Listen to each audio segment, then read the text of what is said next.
Major, are you telling me you have never seen this case before?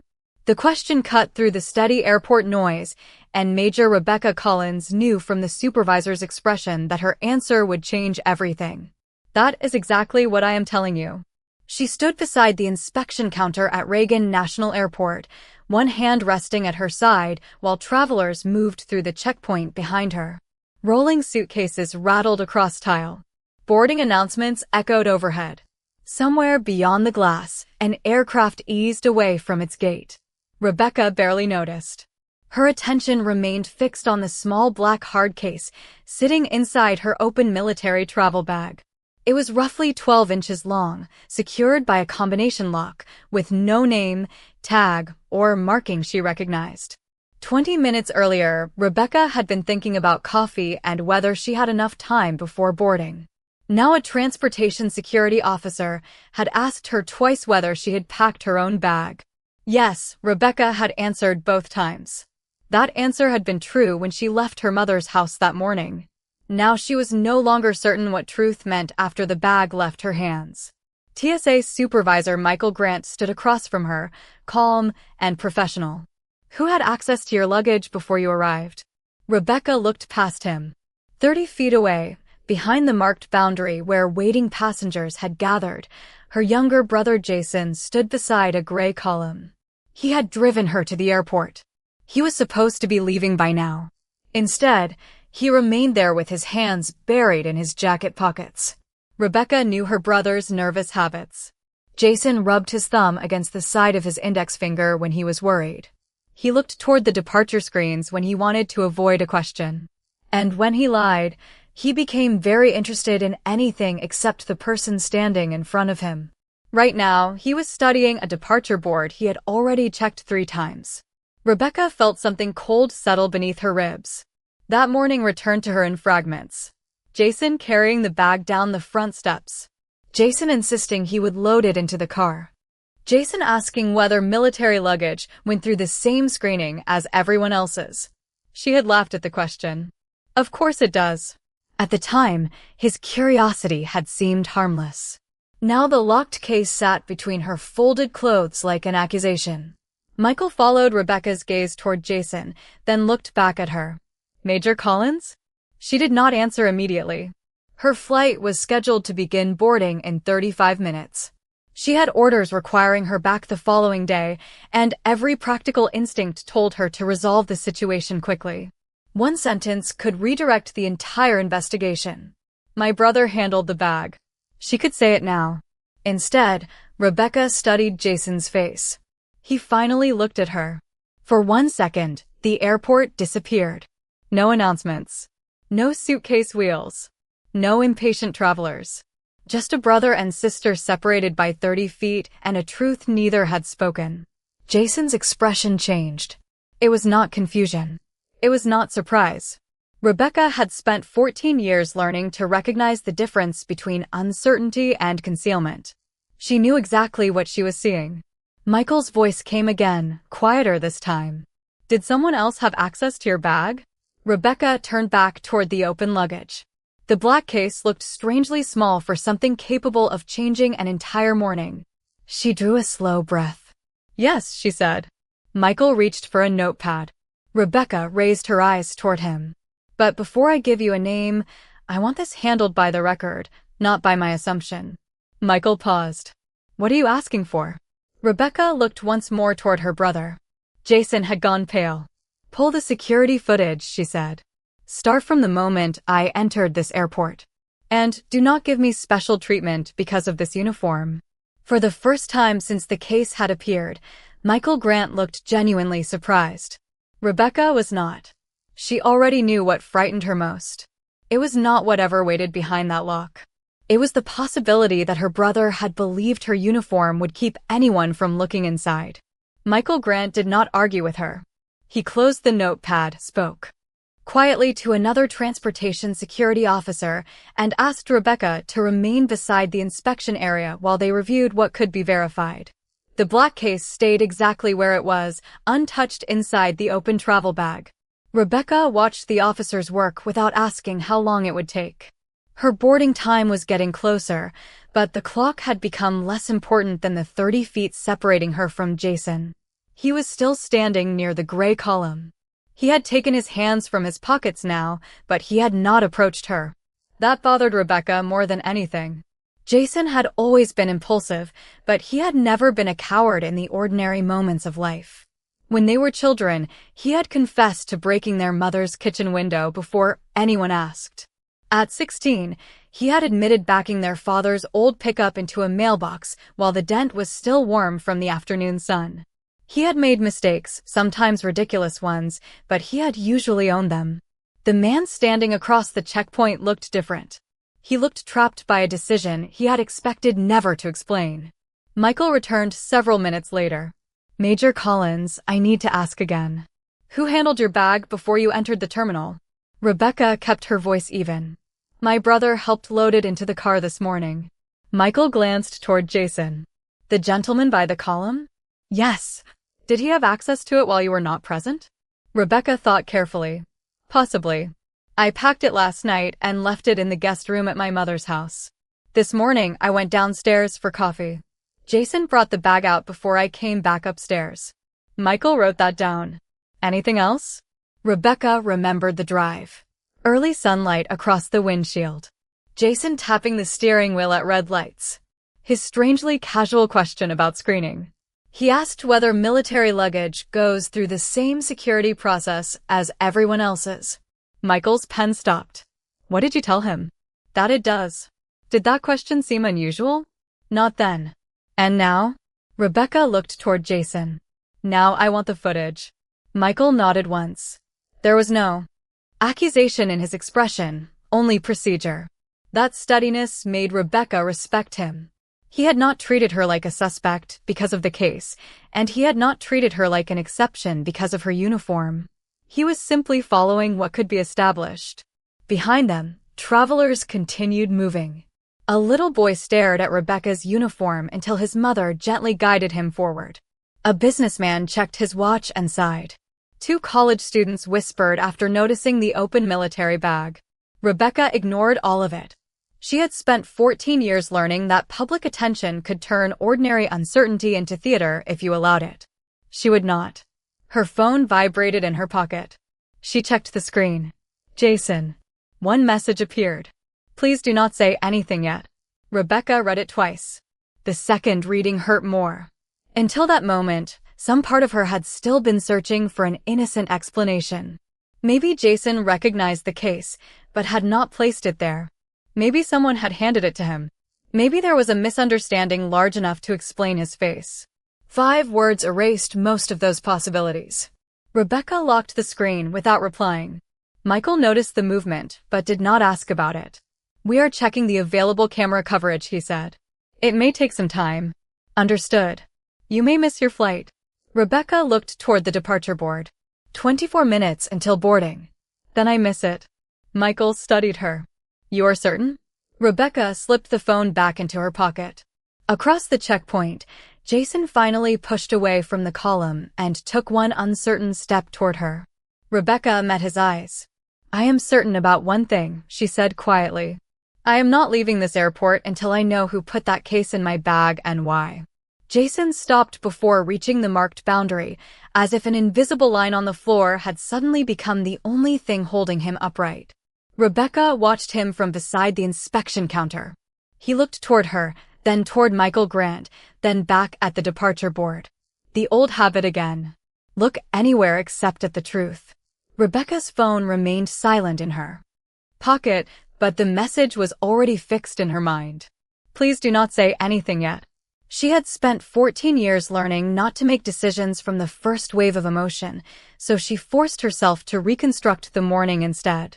At 6:20, she had packed the last of her clothes in the guest room at her mother's house in Arlington. Her service uniform had already been on. Her identification, orders, phone charger, and personal items were accounted for. The military travel bag had been zipped and left beside the bed while she went downstairs. Linda Collins had been standing at the kitchen counter pouring coffee into a stainless steel mug. Jason had arrived early, offering to drive Rebecca to Reagan National Airport so their mother would not have to fight morning traffic. 10 minutes later, he had come downstairs carrying Rebecca's bag. "I have got it," he had said when she reached for the handle. Rebecca had let him take it. Why would she not? He was her brother. Outside, the August air had already been warm.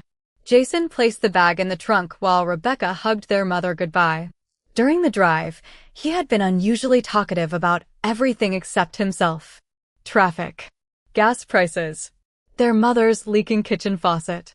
Then, while they waited at a red light, he asked, "Does military luggage get screened differently?" Rebecca had turned toward him. "Differently how?" Jason shrugged. "I do not know. I figured they see the uniform and know you are good." Rebecca had laughed once. "That is not how security works." "So they check everything?" "They can." The light changed. Jason had nodded and driven on. At the time, the conversation lasted less than 30 seconds. Now every word carried weight. "Major Collins." Michael's voice returned her to the checkpoint. "We are reviewing the available footage, but I need to clarify something. Was your bag ever out of your sight after you entered the terminal?" Rebecca considered it. "Only briefly when I set it beside the kiosk while checking my boarding information. Maybe 20 seconds. Was your brother with you?" "Yes." Michael nodded. "Did he touch the bag inside the terminal?" Rebecca looked toward Jason. "I do not know."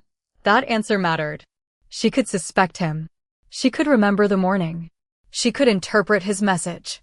But suspicion was not evidence, and Rebecca refused to turn certainty of character into certainty of fact.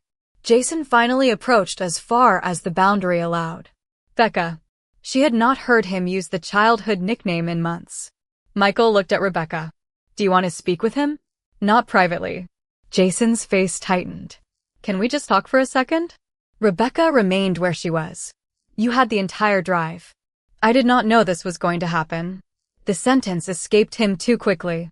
Michael's expression changed almost imperceptibly. Rebecca felt the same cold pressure return beneath her ribs. "What did you think was going to happen?" Jason opened his mouth, then stopped.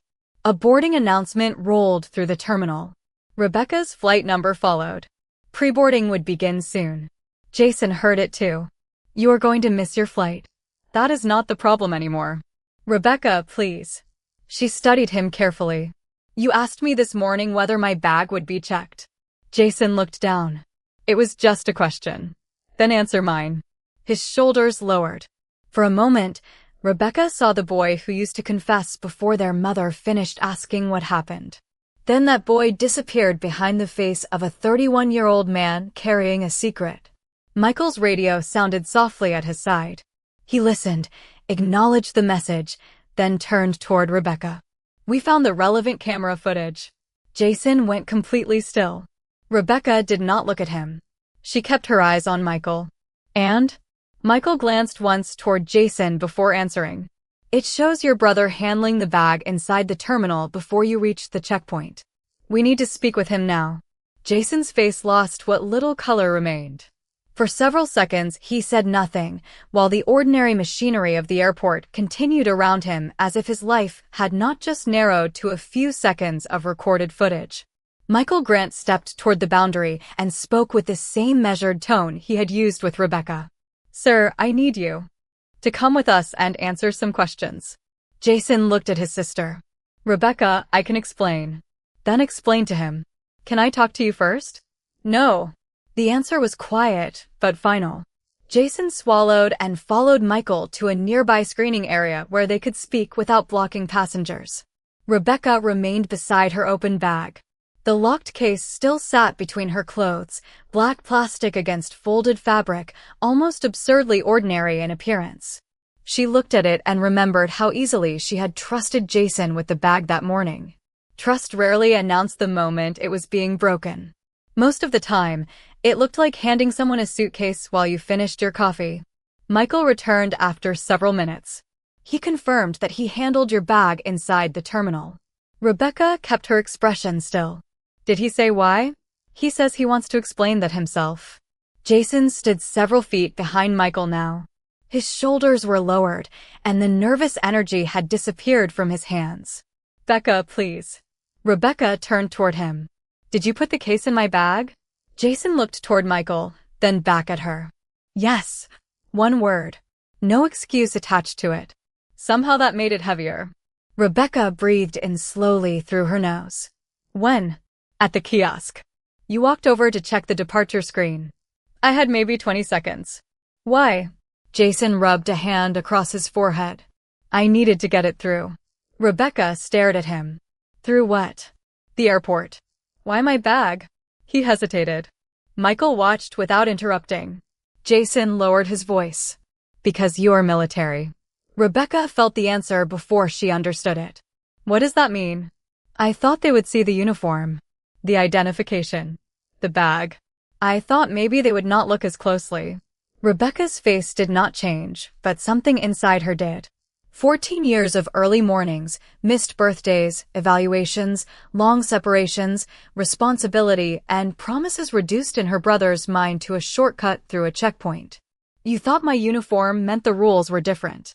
I did not think it would become this. That is not what I asked. Jason looked down. Yes. A boarding announcement sounded overhead. Rebecca's flight was now beginning general boarding. Jason glanced toward the gate information. You can still make it if we clear this up. Rebecca almost laughed, not because anything was funny, but because her brother still believed the flight was the problem. Michael stepped closer. Major Collins, I need to document when you first became aware that the case was in your possession. Based on what we have established so far, there is no indication you placed it there yourself. Rebecca nodded. Document everything. Jason looked relieved. Good. Then you can tell them it was me and go. Rebecca turned toward him. You think I am trying to get away from this? You did not do anything. I carried the bag into the checkpoint. Because I put it there. And now the truth has to be recorded correctly. Jason shook his head. Rebecca, you have orders. You have people expecting you. Call someone. Tell them what happened. Rebecca looked at Michael. What is the proper reporting process if an active duty officer is delayed by a security incident involving her luggage? Michael considered the question. Your travel circumstances matter, but notifying your command would be reasonable if this affects your duty schedule. Jason stared at her. No, you do not need to do that. Rebecca reached slowly into her pocket and removed her phone. That is exactly what I need to do. Jason stepped forward, stopping when Michael raised a hand. Becca, please. Do not bring your command into this. Rebecca unlocked the screen. Her voice stayed calm. You put something you wanted hidden inside a military bag because you thought my service would protect it from scrutiny. She found the number she needed. I will not use that same service to protect either of us from accountability. Jason looked at the phone, then at his sister. Rebecca pressed the call button. I am calling Colonel Mercer. Colonel Andrew Mercer answered on the fourth ring. Rebecca turned slightly away from the passenger flow, though she made no attempt to hide the conversation from Michael or Jason. Sir, Major Collins. There was a brief pause. Collins. You are supposed to be halfway to your gate. That has changed, sir. Mercer's tone sharpened, not with alarm but attention. Go ahead. Rebecca gave him the facts in the same order she would have used in an official report. A locked case had been discovered inside her travel bag during screening. She had not packed it. Airport footage showed Jason placing it in the bag after they entered the terminal. Jason had admitted doing so. The contents had not yet been confirmed. She was cooperating with airport security and expected to miss her scheduled flight. She did not soften a sentence or add an excuse. When she finished, Mercer was silent for 2 seconds. Are you asking me to intervene? No, sir. Jason looked at her. Michael did too. Then what are you asking? Mercer said. I am notifying my chain of command because the delay may affect my duty schedule and because my military identification and status were part of my brother's reasoning. Another pause. Explain that last part. Rebecca looked directly at Jason. He believed my military bag would receive less scrutiny. Jason closed his eyes. Mercer exhaled slowly through the phone. Understood. Follow every instruction airport security gives you. Do not request preferential handling. Keep me informed when you know more. Yes, sir. And Collins. Sir, You made the correct call. The line ended. Rebecca lowered the phone. Jason stared at her. You told him everything. Everything I know. You could have just said you were delayed. That would not have been everything. Before Jason could answer, Michael received another message over his radio. He listened, then asked a second supervisor to remain with the bag while he guided Rebecca and Jason to a quieter interview room nearby. The room was small, plain, and cold from overworked air conditioning. A clock hung above the door. Rebecca watched the second hand move while Michael reviewed the timeline. Jason had arrived with her. He had carried the bag from the car. Inside the terminal, Rebecca stepped several yards away to confirm her gait. The camera showed Jason crouching beside the bag, opening the main compartment, placing an object inside, closing it, and standing before Rebecca returned. There was no ambiguity left. That was the case? Michael asked. Jason nodded. Yes. Where did you get it? Jason rubbed his palms together. From someone I know. Rebecca's eyes narrowed. Someone. A former business partner. What is inside? Jason hesitated. Personal property. Michael's voice remained neutral. What kind of personal property? Watches. Documents. Some collectible items. Rebecca studied him. Why were you trying to move them through my luggage? Jason looked toward the floor. Because I owe money. Rebecca felt the answer settle heavily between them. Jason continued before she could speak. His small contracting business had collapsed 6 months earlier. He had borrowed against equipment, then borrowed again to cover earlier obligations. The case contained property connected to a private financial dispute. He had promised to deliver it to someone in another city, but had become afraid of carrying it himself. So you put it in my bag, Rebecca said. I thought once you landed, I could tell you. I was going to call. After I transported something without knowing it was there. I knew it was not dangerous. That is not the point. Jason finally looked at her. I was desperate. Rebecca's voice stayed low.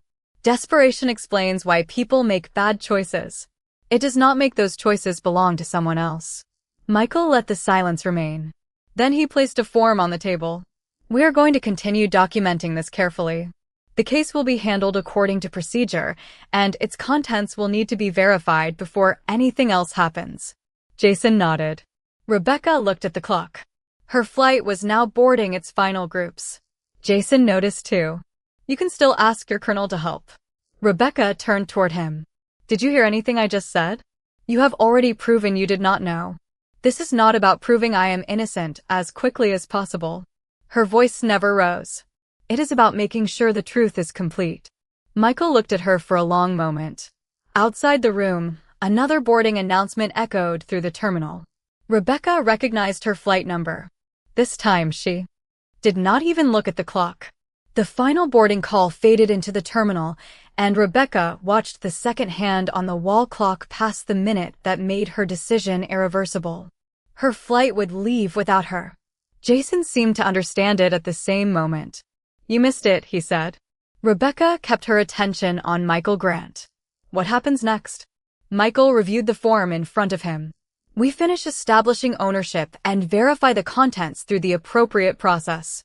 Your statement will reflect that you reported no knowledge of the case before screening and requested review of the available footage. Jason leaned forward. I already told you it is mine. And that will be documented, Michael said. But we still need a complete account of how it came into Major Collins's possession and why. Jason sat back. Rebecca recognized the frustration in his face. He wanted one confession to end everything because that was easier than explaining the choices that came before it. Tell him about the business, Rebecca said. Jason looked at her. I already did. You said it collapsed. You did not say why this case became your solution. Jason's jaw tightened. Does that matter? It mattered enough for you to put it in my bag. Silence filled the room. Michael waited. Finally, Jason rubbed both hands over his face. I had a small renovation company. 3 crews at the best point. Then 2 contracts fell through, equipment payments kept coming, and I started borrowing money to keep payroll covered. Rebecca listened without interrupting. Their mother had told her Jason was having a difficult year. Nobody had mentioned how difficult. Why did you not call me? She asked. Jason laughed once without humor. And say what? That my big sister has her life together while I manage to bury mine. You thought this was better? No. I thought I could fix it before anyone knew. Rebecca looked at him for a long moment. That sentence ruins more lives than failure ever does. Jason lowered his eyes. Michael asked about the former business partner. Jason explained that the case contained several watches, signed ownership documents, and collectible coins, being transferred as part of an informal settlement over money he owed. He had convinced himself that because the contents were ordinary personal property, hiding the case inside Rebecca's luggage was merely a shortcut. Why not carry it yourself? Michael asked. Jason hesitated. I was supposed to travel later this week, but I got scared the dispute would follow me. I thought if Rebecca took it to the other city, I could arrange for someone to collect it there. Rebecca stared at him. Without telling me until after I landed. Jason nodded. I was going to explain. After I had already done what you needed. Yes. The honesty finally sounded like honesty, and that somehow hurt more. Rebecca's phone vibrated. Colonel Mercer was calling back. She answered immediately. Sir. Collins, I spoke with the travel office. There is a later flight if the airport releases you in time. Do you need me to contact anyone there? Rebecca glanced at Michael. No, sir. They're handling it appropriately. Good. Then let them. Mercer paused. I want to be clear about something. Your priority is not making the later flight. Your priority is completing this correctly. We will handle the schedule. Rebecca felt some of the pressure leave her shoulders. Understood. And do not let anyone use my name to accelerate the process. Her eyes moved toward Jason. I will not. After the call ended, Michael gave a small nod of approval. Jason looked confused. He could help you and he is telling you not to use his name? Rebecca slipped the phone into her pocket. He is helping me. How? By making sure I do not have to choose between doing this correctly and getting back on schedule. Jason looked toward the closed door. I thought rank was supposed to make things easier. Rebecca studied her brother. There it was again, the belief beneath every choice he had made that morning. Rank is not permission to avoid inconvenience, she said. Most days it means accepting more of it. Michael's radio sounded. He listened carefully, then looked toward them. The contents have been verified against Mr. Collins's description. There is nothing presenting a safety concern. Jason released a breath. Rebecca did not. Michael continued. But there are still questions about ownership of several items and the documents associated with them. That part needs to be clarified before the case goes anywhere. Jason's relief vanished. Rebecca leaned back in her chair. The mystery of what was inside the case was nearly over. The harder question remained untouched. Why had her brother believed her integrity was something he could borrow without asking? Jason stared at the tabletop as Michael Grant reviewed the ownership information attached to the documents inside the case. The watches and collectible coins matched Jason's description, but several papers named his former business partner, not Jason, and that distinction mattered. Michael did not accuse him of anything. He simply asked the same careful questions until Jason could no longer hide behind vague answers. Do you have permission to possess these items? Michael asked. Jason hesitated. I believed I did. Rebecca watched him. That is not the same answer. Jason looked at her with tired frustration. We had an agreement. Written. Michael asked. Some of it. And the rest. Messages. Conversations. Michael nodded and continued documenting. Rebecca felt no satisfaction watching her brother struggle. If anything, the truth made the room heavier. Jason had not planned some elaborate scheme. He had panicked, convinced himself that one shortcut would repair another, then borrowed his sister's reputation without asking. Her phone vibrated again. A message from Colonel Mercer appeared. Call when available. Rebecca excused herself to the far side of the room and called. Mercer answered immediately. Status. The contents are not a safety concern, sir. Ownership documentation is still being clarified. Understood. Are you being held? No, sir. I am staying until my statement is complete and the facts involving my luggage are clear. Mercer was silent for a moment. Travel office found you another option this afternoon. Rebecca glanced through the narrow window in the door. Beyond it, passengers moved beneath bright terminal lights, unaware of the small family crisis unfolding a few yards away. I may not make that one either. Then you will travel tomorrow. Yes, sir. Mercer paused. Collins, Grant contacted the airport liaison to verify your duty status. He asked whether someone from your command wanted to speak with him. Rebecca straightened. Did you? Yes. What did you tell him? To follow his procedure. A faint smile touched Rebecca's face. Thank you, sir. Do not thank me yet. I also told him something else. Rebecca waited. I told him that 6 years ago, when you were a captain, you gave a briefing to 20 junior officers about professional ethics. Do you remember what you said? Rebecca searched her memory. Not exactly. Mercer did. You said integrity is easy when the truth costs nothing. Character shows up when honesty makes your own day harder. Rebecca closed her eyes briefly. She remembered now. A windowless classroom. Bad coffee. 20 exhausted officers waiting for lunch. She had forgotten the sentence before the day ended. Mercer had not. Apparently you decided to demonstrate the lesson at an airport, he said. Sir, I am not demonstrating anything. That is usually when it counts. His voice became more serious. Listen carefully. Nobody from this command is coming there to rescue you from inconvenience. If airport security needs information, they will get it. If you miss another flight, we will adjust. Your rank does not put you above their process. Understood. But it also means you do not need to compromise yourself because you're afraid of disappointing us. Rebecca looked toward Jason.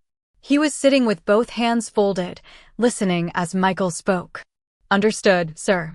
When Rebecca returned to the table, Michael looked up. Colonel Mercer spoke with our liaison. He told me. Jason leaned toward her. So what happens now? Rebecca sat down. We finish. Jason shook his head. Your colonel could have made one phone call and gotten you out of here. Michael glanced at him, but Rebecca answered first. No. He could have made one phone call and taught everyone in this room the wrong lesson. Jason frowned. What lesson? Rebecca looked at the military identification resting beside her paperwork. That service earns exceptions. She slid the card closer to herself. It does not. Michael's expression softened slightly. Your command said almost the same thing. Rebecca nodded. Jason looked between them, and something in his face finally changed. The frustration faded. In its place came understanding, followed quickly by shame. I really thought the uniform would help, he said. Rebecca met his eyes. It did. Jason looked confused. How? It reminded me exactly what I could not do. Before he could answer, Michael received an update. He read it carefully, then placed the paper on the table. We have enough information to complete Major Collins's portion of this incident. Mr. Collins, your ownership issue will require additional documentation, but your sister is no longer needed for that part. Jason turned toward Rebecca with sudden relief. Then go. Maybe you can still catch the later flight. Rebecca looked through the door toward the departure screens. For the first time all morning, she was free to leave. And for the first time, Jason had no idea what she was about to choose. Rebecca looked through the narrow window at the departure screens, then back at Jason. What time is the later flight? She asked. Jason's shoulders loosened. I do not know. Your colonel said this afternoon. Michael checked the paperwork. Your portion is complete. You are free to continue your travel. Rebecca stood, but instead of reaching for her bag, she looked at Michael. Is my brother free to leave? Jason's relief disappeared. Michael answered carefully. He is not being detained, but there are unresolved questions about the ownership documents. We have asked him to remain available while those are clarified with the appropriate parties. Rebecca nodded. Then I am staying. Jason stared at her. Why? Because Mom does not know any of this. You are clearly in deeper trouble than you admitted, and walking to a gate would solve my schedule while solving nothing else. This is my problem. It became my problem when you put that case in my luggage. Jason looked away. I said I was sorry. No. You said you were desperate. Rebecca's voice remained calm. Those are not the same thing. Michael gathered several forms and stepped outside to make another call, leaving the siblings with enough privacy to speak without pretending the morning had become normal. Jason sat down again. What do you want me to say? The truth without arranging it to sound better. He rubbed his hands together. I told you the truth. Then tell me why you thought my bag was safer than yours. Jason exhaled. Because people respect you. Rebecca waited. That is not an answer. Fine. He looked directly at her. Because you walk through places and people assume you belong there. You wear that uniform and nobody looks at you like you are trying to get away with something. Rebecca felt the words settle between them. You thought trust meant exemption. I thought it meant they would not question you. That is worse.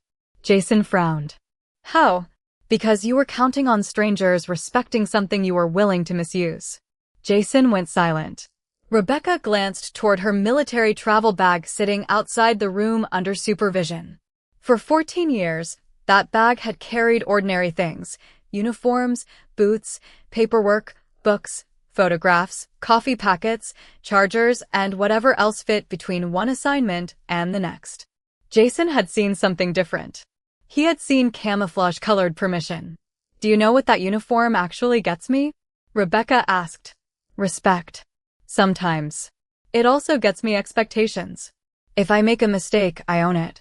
If someone under my responsibility makes one, I cannot pretend I never saw it.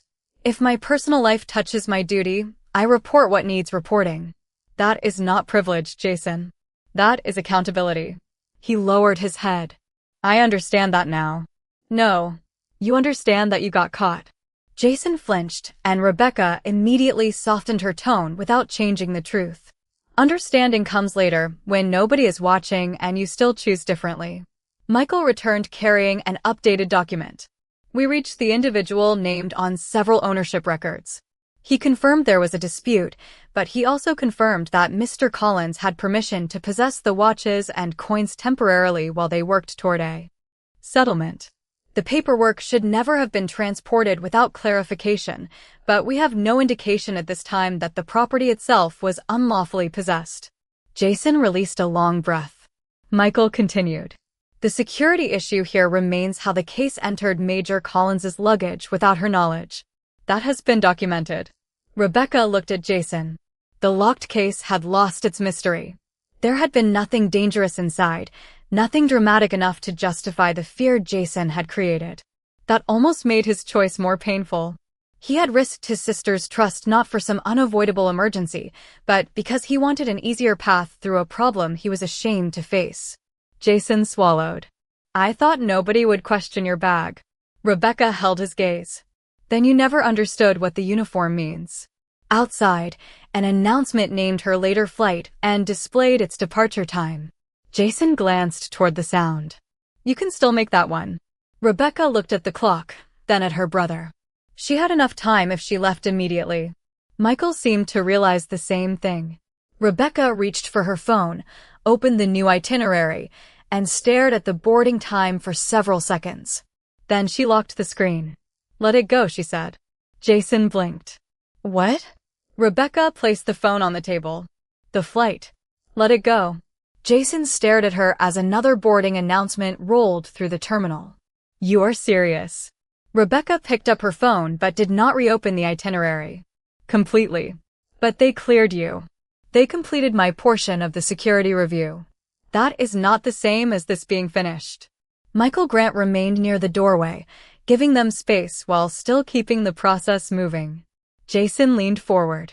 What is left for you to do? Rebecca looked at him. Make sure Mom hears this from us instead of finding out later. Make sure you understand what happens next with those documents. Make sure I do not walk away simply because I finally have permission to. Jason shook his head. You do not owe me that. No, I do not. The answer surprised him. Rebecca continued.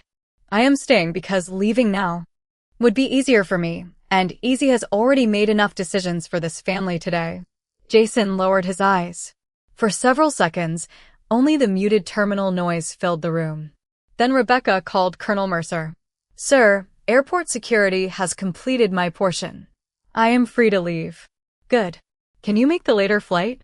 Yes, sir. Mercer waited. Rebecca looked through the narrow window toward the gates. I am choosing not to. There was a pause. Reason? My brother still has paperwork to resolve, and my mother does not know what happened. I want to finish the family side of this before I travel. Mercer was quiet long enough for Rebecca to wonder whether he disagreed. Can you report tomorrow if we move your travel? Yes, sir. Then travel tomorrow. Send the updated itinerary when you have it. Yes, sir. Collins. Sir, being cleared is not the same as being finished.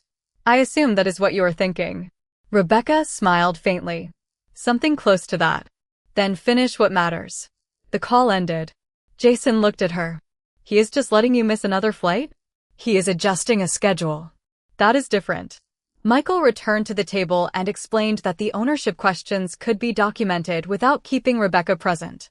Jason would need to provide additional records and communicate directly with the other party involved. The case would not continue with Rebecca, and it would not return to her military bag. Jason nodded. This time, he did not argue. Rebecca called their mother next. She did not hide behind phrases like misunderstanding or travel problem.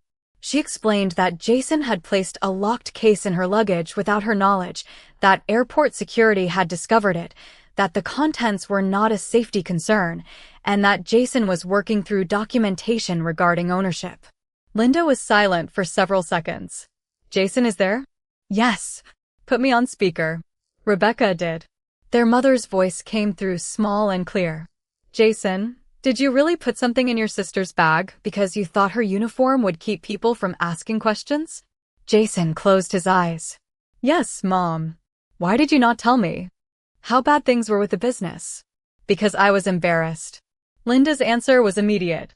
Being embarrassed is survivable. Losing the trust of people who love you is harder. Jason swallowed. I know. Rebecca looked at him.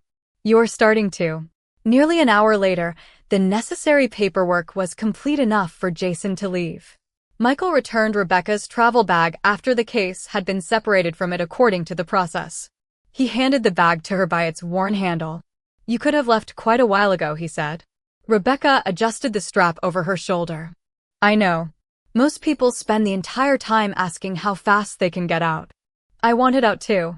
Michael gave a small nod. You just chose something else. Rebecca looked toward Jason.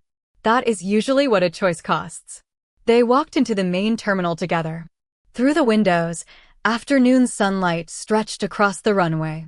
The later flight Rebecca could have taken was already pulling away from the gate. Jason watched it move. I cost you 2 flights. Rebecca shook her head. You cost me trust. Flights can be replaced. He absorbed the distinction without defending himself. I am sorry, Becca. Rebecca studied her brother. Then make the apology true after today. Jason nodded. She did not promise everything was forgiven. He did not ask her to. They simply walked toward the exit, side by side, but not yet as close as they had been that morning. Rebecca's military bag rested against her shoulder, carrying only what she had chosen to put inside it. The weight felt familiar again. She understood now why the decision to stay had mattered more than making either flight. Integrity was never proven by how quickly someone escaped suspicion. It was proven by what they chose when the easy way out was finally open.